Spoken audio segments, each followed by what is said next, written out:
செய்திகள். வேலூர் மற்றும் திருப்பத்தூர் மாவட்டங்களில் இன்றும் நாளையும் நடைபெறும் பல்வேறு நிகழ்ச்சிகளில் முதலமைச்சர் மு க ஸ்டாலின் அவர்கள் கலந்து கொள்கிறார். மாம்பழ கூழுக்கான GSTயை 12 விழுக்காட்டிலிருந்து 5 விழுக்காடாக குறைத்திட வேண்டும் என்று பிரதமர் நரேந்திர மோடி அவர்களுக்கும் மத்திய வேளாண் துறை அமைச்சர் சிவராஜ் சிங் சவுகான் ஆகியோருக்கு முதலமைச்சர் மு க ஸ்டாலின் அவர்கள் கடிதம் எழுதியுள்ளார். திருச்செந்தூர் அருள்மிகு சுப்பிரமணிய சுவாமி திருக்கோவிலில் குடமுழுக்கு திருவிழா நடைபெறுவதை ஒட்டி சிறப்பு பேருந்துகள் இயக்க நடவடிக்கை எடுக்கப்பட்டுள்ளதாக அமைச்சர் சிவசங்கர் அவர்கள் தகவல் தெரிவித்துள்ளார். ரயிலில் தட்கல் டிக்கெட் முன்பதிவிற்கு ஆதார் இணைக்கும் பணி தொடங்கியுள்ளது. வருகின்ற ஜூலை மாதம் முதல் ரயில் டிக்கெட்டின் கட்டணங்கள் சிறிதளவு உயர்த்த உள்ளதாக தகவல் வெளியாகியுள்ளது.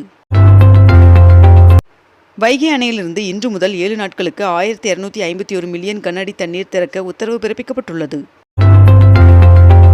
இஸ்ரேலும் ஈரானும் தாம் அறிவித்த போர் நிறுத்த ஒப்பந்தத்தை மீறிவிட்டதாக அமெரிக்க அதிபர் டொனால்ட் ட்ரம்ப் அவர்கள் குற்றம் சாட்டியுள்ளார். இன்று இந்திய வீரர் சுபான்ஷி சுக்லா அவர்கள் விண்வெளி பயணம் மேற்கொள்ள உள்ளதாக நாசா அறிவித்துள்ளது.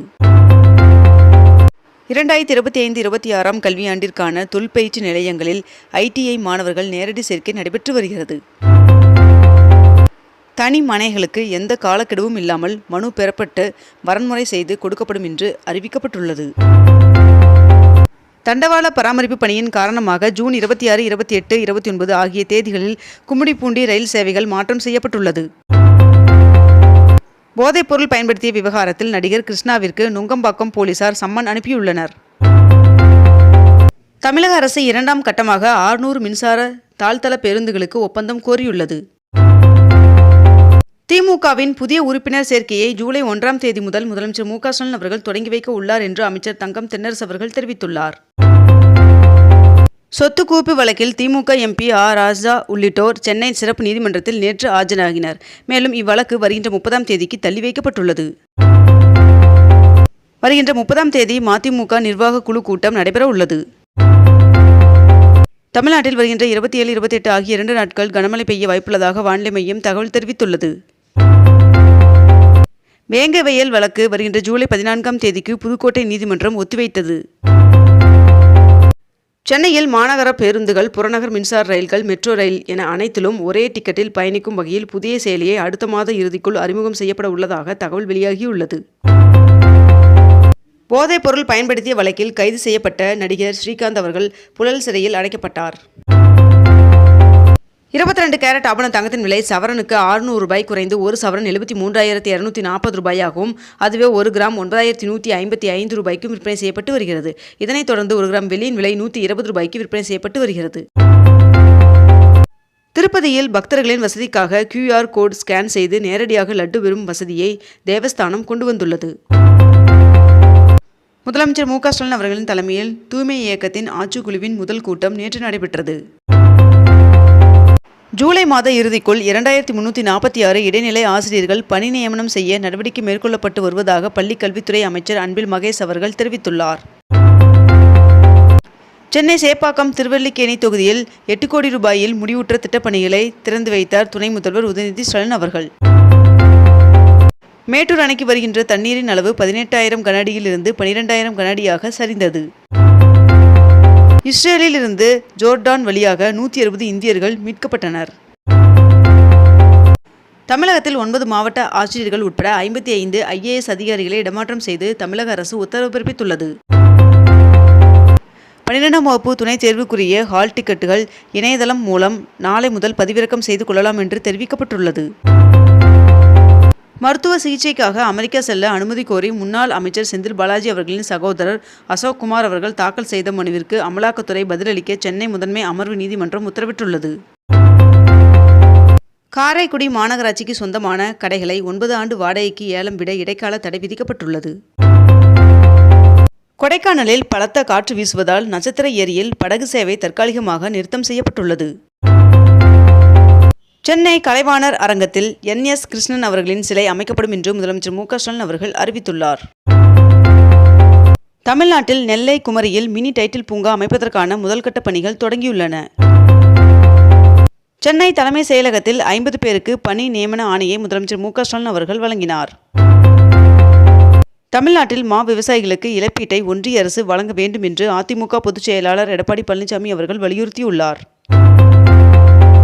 அந்தியூர் பர்கூர் மலைப்பாதை வழியாக ஜூலை 5ஆம் தேதி வரை கர்நாடகா செல்லும் கனரக வாகனங்களுக்கு தடை விதிக்கப்பட்டுள்ளது. நடப்பு கல்வியாண்டில் அரசு பள்ளிகளில் மாணவர் சேர்க்கை 3,35,000 கடந்துள்ளது என்று பள்ளிக் கல்வித்துறை தகவல் தெரிவித்துள்ளது. சேலம் அரக்கோணம் இடையிலான மெமோ ரயில் மறு அறிவிப்பு வரும் வரை ரத்து செய்யப்படுகிறது என்று தெற்கு ரயில்வே அறிவித்துள்ளது. சிதம்பரம் நடராஜர் கோவிலின் ஆனி திருமஞ்சனம் திருவிழாவானது கொடியேற்றத்துடன் தொடங்கியது. தென்மேற்கு பருவமழையின் காரணமாக தமிழகத்தில் 25ஆம் தேதி வரை ஒரு சில இடங்களில் கனமழை பெய்ய வாய்ப்புள்ளதாக வானிலை மையம் தகவல் தெரிவித்துள்ளது.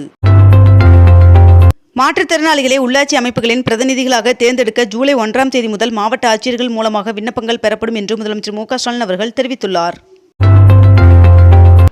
கிருஷ்ணகிரி மாவட்டத்தில் 4,302 கோடி ரூபாயில் ஓலோ செல் டெக்னாலஜிஸ் தொழிற்சாலை விரிவாக்கம் செய்யப்பட உள்ளதாக தெரிவிக்கப்பட்டுள்ளது. முருகர் பக்தர் மாநாட்டில் மேற்கண்ட இந்த 6 தீர்மானங்கள் நிறைவேற்றப்பட்டது. தமிழ்நாட்டில் தென்மேற்கு பருவமழை இன்று வரை இயல்பை விட 10% கூடுதலாக பெய்துள்ளது என்று வானிலை ஆய்வு மையம் தகவல் தெரிவித்துள்ளது. வேலூரில் முதலமைச்சரின் வருகையொட்டி இன்றும் நாளையும் ட்ரோன்கள் பறக்க தடை விதிக்கப்பட்டுள்ளது. 7 உயரமான மலைகளில் ஏறி சாதனை படைத்த முத்தமிழ் செல்விக்கு துணை முதல்வர் உதயநிதி ஸ்டாலின் அவர்கள் பாராட்டு தெரிவித்துள்ளார். தமிழ்நாடு அரசின் அறிவிப்பின்படி கிண்டி ரேஸ் கோர்ஸ் பூங்காவாக மாறுகிறது. விரிவான திட்ட அறிக்கையை மற்றும் வடிவமைப்பு தயார் செய்ய தமிழ்நாடு அரசு டெண்டர் கோரியது. தமிழகத்தில் நடைபெற உள்ள 2026 சட்டப்பேரவை தேர்தலை முன்னிட்டு வருகின்ற ஜூலை மாதம் கோவையில் சுற்றுப்பயணத்தை தொடங்க அதிமுக பொதுச் செயலாளர் எடப்பாடி பழனிசாமி அவர்கள் திட்டமிட்டிருப்பதாக தகவல் வெளியாகியுள்ளது. புதுச்சேரி தொழில்நுட்ப பல்கலைக்கழகத்தில் பிடெக் லேட்டர் என்ட்ரி முதுநிலை பொறியியல் படிப்புகள் மற்றும் PhD படிப்புகளுக்கான மாணவர் சேர்க்கை தொடங்கியுள்ளது. டெல்லியில் வருகின்ற ஜூலை 1ஆம் தேதி முதல் 10 ஆண்டுகள் கடந்த டீசல் வாகனங்களுக்கும் 15 ஆண்டுகளை கடந்த பெட்ரோல் வாகனங்களுக்கும் பெட்ரோல் மற்றும் டீசல் நிரப்ப தடை விதிக்கப்படுகிறது. தமிழகத்தில் அதிகபட்ச வெப்பநிலை 2 முதல் 3 டிகிரி செல்சியஸ் வரை அதிகரிக்கக்கூடும் என்று சென்னை வானிலை மையம் தகவல் தெரிவித்துள்ளது. இஸ்ரேல் ஈரான் நாடுகளில் உள்ள தமிழர் விவரங்களை பெற்று உடனே உதவிகளை வழங்க வேண்டும் என்று முதலமைச்சர் மு.க. ஸ்டாலின் அவர்கள் உத்தரவிட்டுள்ளார். கிளாம்பாக்கம் புதிய ரயில் நிலையத்தை ஜூலைக்குள் மக்கள் பயன்பாட்டிற்கு கொண்டு வர திட்டமிடப்பட்டுள்ளது. சுகாதார சான்றிதழை தமிழ்நாடு அரசின் இ-சேவை தளத்தின் வாயிலாக மட்டுமே இனி பெற முடியும் என்று தமிழக அரசு அறிவித்துள்ளது. சிந்து நதிநீர் ஒப்பந்தத்தை நிரந்தரமாக நிறுத்தி வைக்க இந்தியா முடிவு செய்துள்ளதாக மத்திய உள்துறை அமைச்சர் அமித்ஷா அவர்கள் தெரிவித்துள்ளார். இத்துடன் இன்றைய தலைப்புச் செய்திகள் நிறைவடைகின்றன. மேலும் இதுபோன்ற அண்மை தகவல்களை உடனுக்குடன் தெரிந்து கொள்ள அக்னிபூ சேனலை சப்ஸ்கிரைப் செய்து கொண்டு தொடர்ந்து இணைந்திருங்கள். நன்றி, வணக்கம்.